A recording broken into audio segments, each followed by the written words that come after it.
기억을 되짚어서 포트폴리오의 간략한 흐름 아니면 목차를 알려드리려면 UX 리서치, UX 디자인, 그 다음 마크업이 될 수 있겠는데요. UX 리서치 부분에서는 이 프로덕트에 대한 이해, 이 포트폴리오를 통해서 내가 해결을 하고자 하는 것, 문제 프로블럼 디스커버리 파트라고 하죠. 이 주제에 관련된 사용자들의 챌린지는 무엇이고 이 프로젝트를 통해서 해결을 하려고 하는 것 혹은 목표로 하는 것에 대해서 설명을 해주시는 것이 이제 초반, 서두입니다.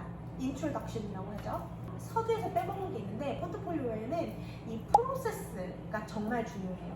내가 어떤 스텝들을 통해서 파이널 목값까지 왔는지를 잘 설명을 해주시는 것이 서론에서 꼭 빼먹으시면 안 되는 부분입니다. 그 다음, 그럼 이것에 대한 리서치를 좀 하셔야 되는데요. 데스크 리서치라고 합니다. 그러니까 의자에 앉아서 할 수 있는 최대한의 리서치를 해보는 거예요. 그러면 마켓 스터디도 될 수가 있겠고, 상업적인 면이 있는 챌린지라면 마켓 스터디도 해볼 수가 있겠고, 아니면 뭐 지난 기사들이나 뭐 현재의 통계들로부터 문제가 시작을 할 수도 있고, 혹은 comparative research라고 해서 제가 주로 많이 포함을 하는 부분인데요.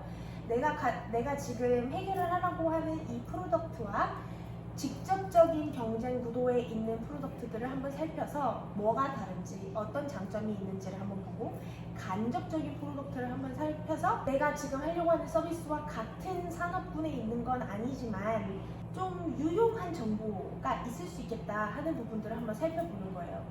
예를 들어서 내가 영화관, CGV, 좌석 예매 앱을 한번 디자인을 잘 해보고 싶다, 개선시키고 싶다라고 하면은 다이렉트 컴페리터 같은 경우에는 다른 영화관 앱들이 있을 수 있겠죠. 하지만 인다이렉트 컴페리터 같은 경우에는 좌석 예약과 관련이 될 수 있는 여러 가지 시스템들을 한번 살펴보는 거예요. 예를 들어서 비행기의 예매, 그 다음에 좌석을 결정하는 부분, 혹은 도서관에 갔는데 내가 이 자리에 앉고 싶어, 도서관 자리 예약 서비스 등등 같은 산업군은 아니더라도 좀 재미있겠다, 생각해볼 만한 면들이 있다 하는 부분을 끌고 와서 Comparative Analysis라는 이름으로 한번 살펴보는 겁니다.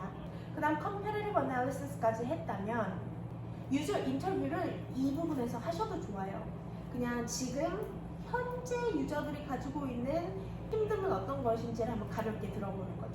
그래서 유저 인터뷰를 한번 해보시고 분석을 한번 해보시고 이 부분을 이렇게 UX 리서치 부분으로 넣어주시면 좋습니다. 그 다음 이것들을 바탕으로 UX 디자인을 한번 해보시는 거예요. UX 디자인은 크게 low fidelity, 그 다음에 프로토타이핑, high fidelity 이렇게 보실 수가 있는데요.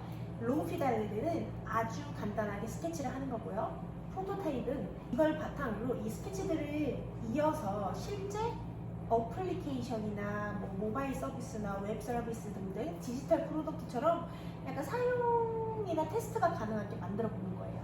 하이 피델리티 같은 경우에는 이것들을 바탕으로 프로토타입 자체를 좀 고화질로 만들 수도 있고, 혹은 프로토타입을 통해서 깨달은 점들을 바탕으로 디자인을 해보는 거죠. 이걸 가지고 테스팅을 해볼 수 있으면 좋은데요.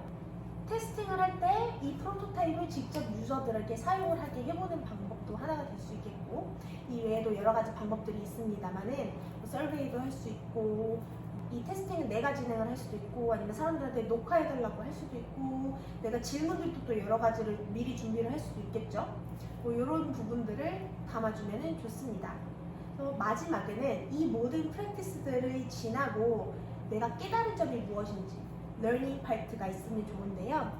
그것은 이 디자인에 대한 디자인 레코멘데이션이 될 수도 있겠고, 아니면은 내가 가지고 있었던 생각들에 대한 재발견이 될 수도 있겠고, 아니면은 내가 사실은 아직 학생이라서 사람들을 테스팅할 때 자원이 많이 부족했다.